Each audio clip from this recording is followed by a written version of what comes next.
Welcome back नाजरीन। Break से पहले हम लोग मौजूद थे अदील साहब के ऑफ़िस में और उनसे आपने देखा कि हम लोगों ने उनसे कारोबारी गुफ्तगू की।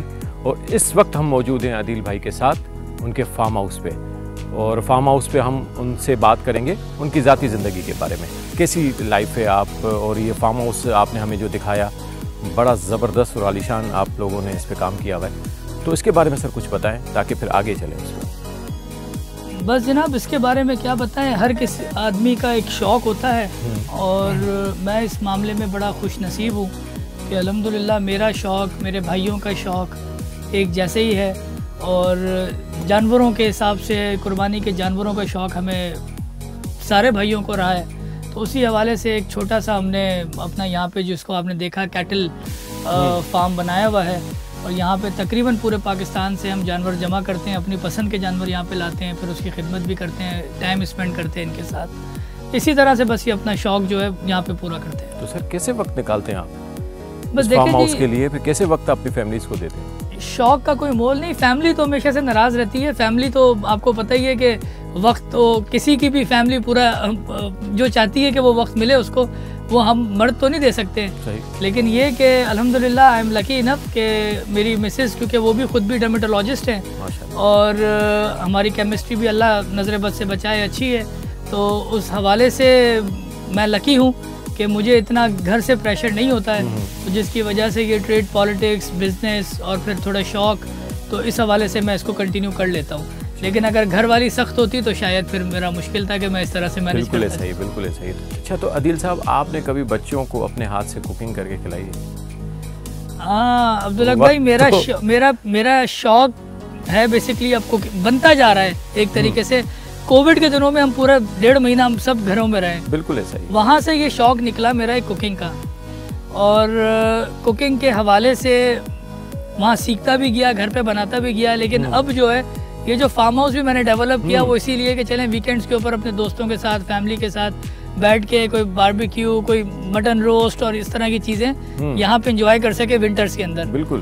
तो कुकिंग बहुत मज़ा आ रहा है मुझे, कुकिंग के अंदर नया शौक़ है, लेकिन I am very much passionate about it. बिल्कुल। अच्छा, तो ये फार्म हाउस पे आपने जो इस वक्त सारी नेचुरल चीज़ें लगाई हुई हैं, और ये बहुत खूबसूरत ये ट्रैक्टर भी दिख रहा है जो एंटिक है, तो मतलब इतना ज़्यादा शौक़ आपका, थोड़ा सा इसके बारे में बताएं।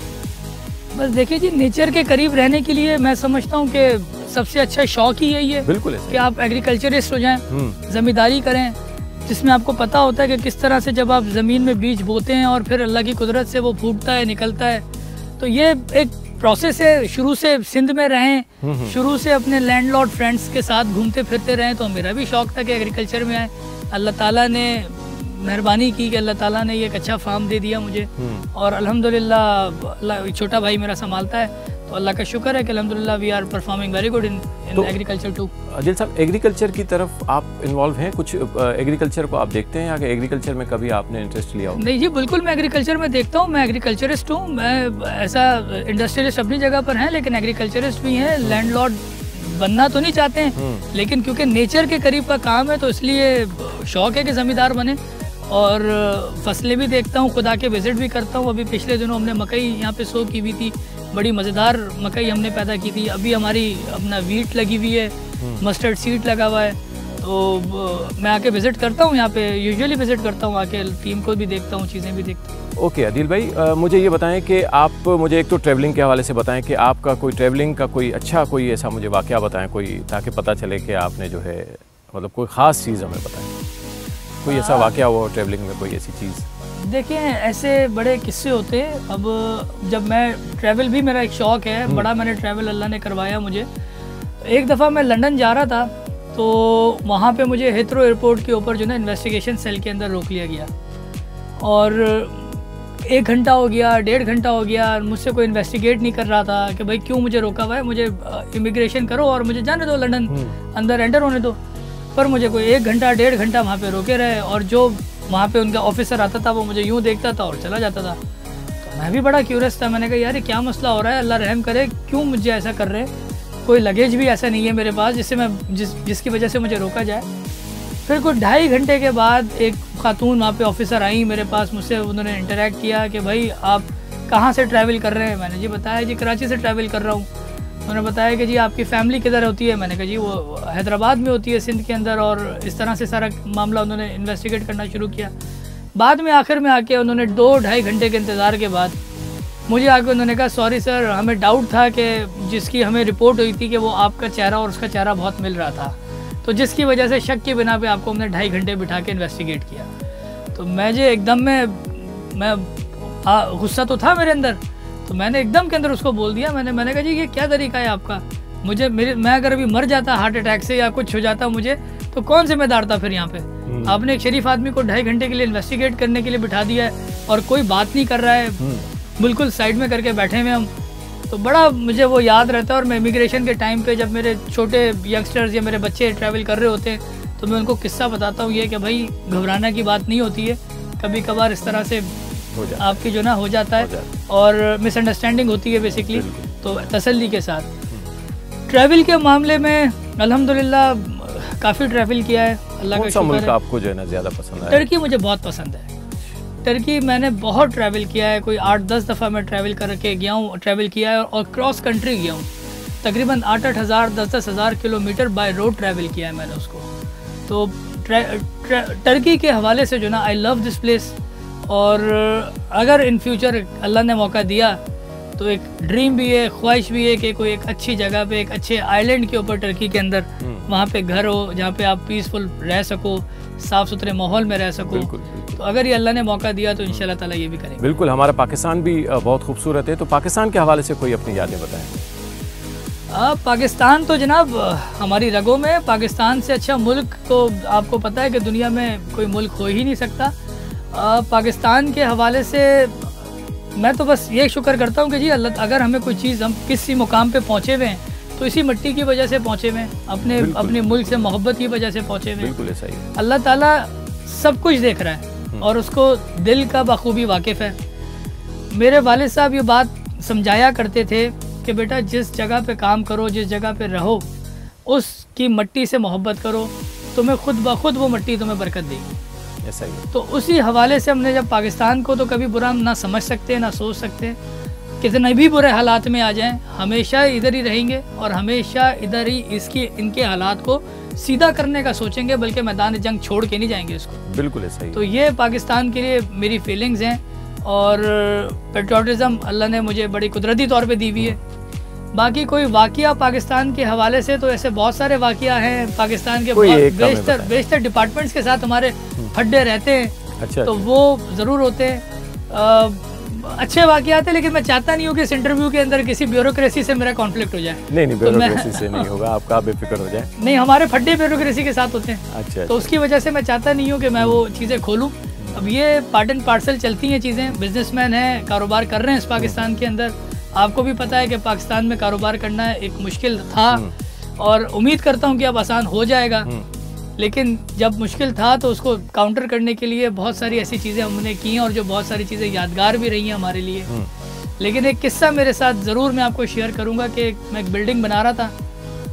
उसकी बिल्डिंग को मैंने अपने कॉन्ट्रैक्टर को कहा कि इसकी बेसमेंट मुझे 1 वे में बनानी है, और मेरी इस कहने की वजह से, क्योंकि व्हाट आई सेड, उसने वो वर्ड ऐसे लिए कि जी ये आखिरी वर्ड्स हैं साहब के, तो उसने भी वो पूरी डिग कर दी बेसमेंट। जो मेरा राइट वाला प्लाजा और लेफ़्ट वाला प्लाजा वो नीचे बैठे और वो आपस में गिरने लगे। बारिशों का पिछले साल 2 साल पहले का वाक़या है ये। तो बेतहाशा बुरे हालात थे, मैं भी बहुत टेंशन में था कि यार ये मेरी गलती हुई या मेरे कॉन्ट्रैक्टर की गलती हुई। बस अल्लाह ताला की तरफ देखा कि अल्लाह किसी तरह से, फिर अल्लाह ने मदद डाली। मेरे कॉन्ट्रैक्टर को कोई एक बंदा मिल गया जिसने उसको कोई मुझे वो टेक्नोलॉजी का नाम नहीं है, जिसने जब वो लाके खड़े करके बिल्डिंग्स को पूरा स्ट्रेट कर दिया। तो वो मुझे लेना पड़ी, और लेकिन मुझे याद है कि मैं कोई 12-13 दिन तक नहीं सोया था, क्योंकि मुझे सिर्फ उन बच्चों की चीखें याद आती थी, क्योंकि जो उस बिल्डिंग में रह रहे थे कि खुदा ना खास्ता ये गिरेंगे तो बेघर भी हो जाएंगे।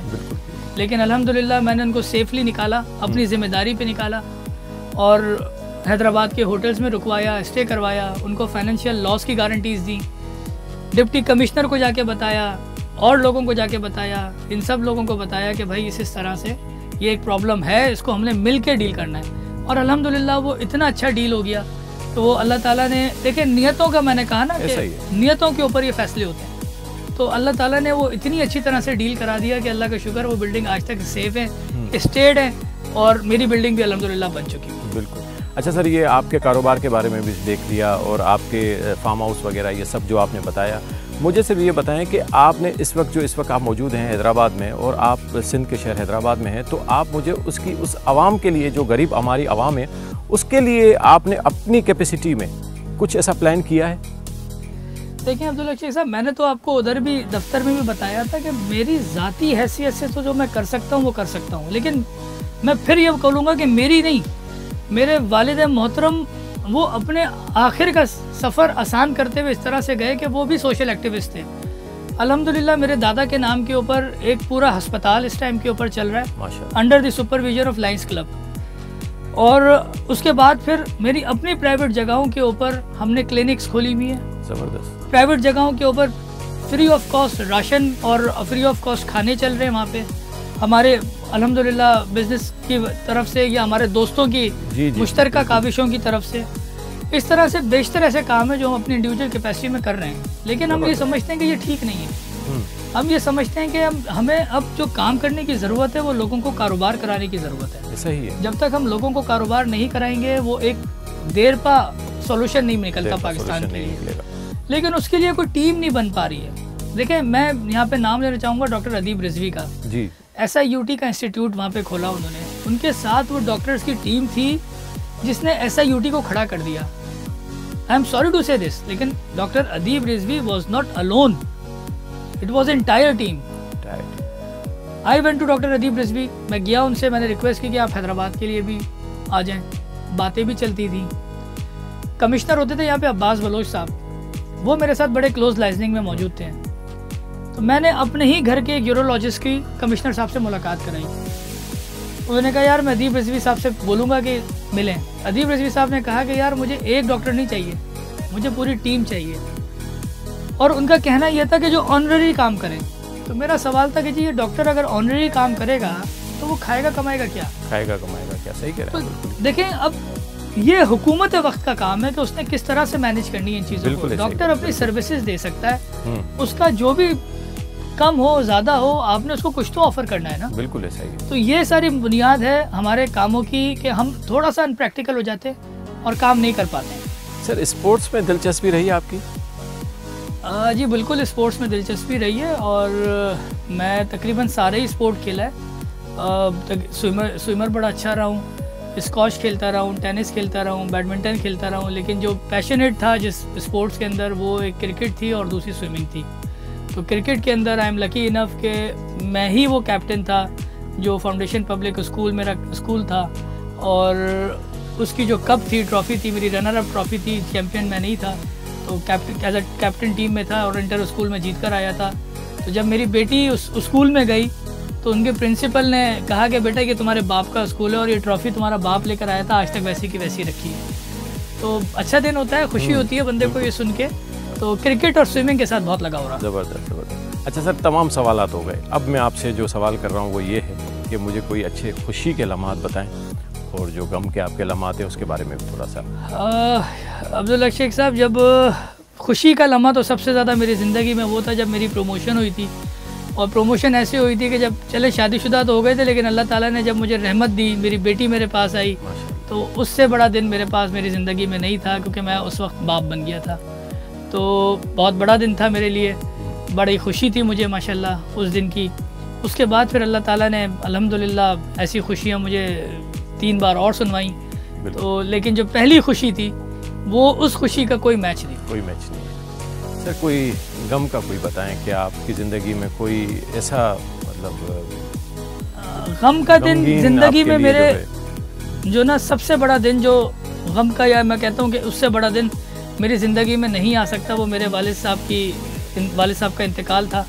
जब वालिद साहब इस दुनिया से पर्दा फरमा गए तो तब जो है मैं अक्सर, क्योंकि अलील थे 4-5 साल से, और मैं अक्सर अल्लाह के हुजूर दुआ करता था कि अल्लाह जब इनका आखिरी सांस निकले तो मैं इनके साथ मौजूद हूँ। ऐसा नहीं हूँ कि वालिद साहब का आखिरी सांस हो और मैं इस्लामाबाद बैठा हूँ या मैं लाहौर बैठा हूँ या मैं कराची बैठा हूँ, ऐसा नहीं हो। तो एक दिल में खौफ भी था, और पर अल्लाह ने मेरी दुआ कबूल की और मेरे हाथ में हाथ दे के उन्होंने अपनी आखिरी सांस ली है। और मैं वो समा नहीं भूल सकता। छोटा भाई मेरे साथ था, आगे बैठा हुआ था एम्बुलेंस में, लेकिन उससे बड़ा गम मेरी ज़िंदगी में नहीं आया। अच्छा सर, कोई मैसेज देना चाहेंगे आप अपनी बिजनेस कम्युनिटी को, चाहें या जिसको भी चाहें, कोई ऐसा मैसेज आप देना चाहें? देखें जी, मैसेज मेरा सिंपल मैसेज यही है बिजनेस कम्युनिटी को कि हालात से डरे नहीं, खड़े रहें। हमारे कारोबार के अंदर बेतहाशा ऐसे मसाइल कभी आ जाते हैं कि जब आपको लग रहा होता है कि आप नुकसान कर रहे होते हैं, और अगर आप गेम से एग्जिट हो जाते हैं तो आप वाकई नुकसान कर जाते हैं। और अगर आप गेम में खड़े रहते हैं तो उसके बाद फिर अच्छे दिन आपको लेके जाते हैं तो पता नहीं कहाँ ले जाते हैं। बिल्कुल। तो मैं पूरे पाकिस्तान की बिजनेस कम्युनिटी से इसी बात के लिए रिक्वेस्ट करूंगा कि इन हालात में डरना नहीं है, बिल्कुल भी अपने पाँव को छोड़ना नहीं है, और बिल्कुल हमें अपने मुल्क के हालात से निमटना है और अपने मुल्क को सही सिमत में लेके जाएंगे। अपनी लीडरशिप का चुनाव सही करना है, अपनी लीडरशिप का चुनाव सोच समझ के करना है कि किसको आपने चुनना है और किसको लीडर बनाना है, ताकि वो आपके मसाइलों को अपना मसाइल समझ के हल करा सके। जी, बहुत बहुत शुक्रिया आदिल साहब, आपके साथ जो प्रोग्राम किया बहुत अच्छा रहा। और जी नाज़रीन, आज का आपने प्रोग्राम देखा जो आदिल सिद्दीकी साहब के साथ था, और अब इंशाल्लाह दूसरे प्रोग्राम के साथ दूसरे किसी टॉप बिजनेसमैन के साथ इंशाल्लाह आपकी मुलाकात करवाएंगे। अल्लाह ने के बाद।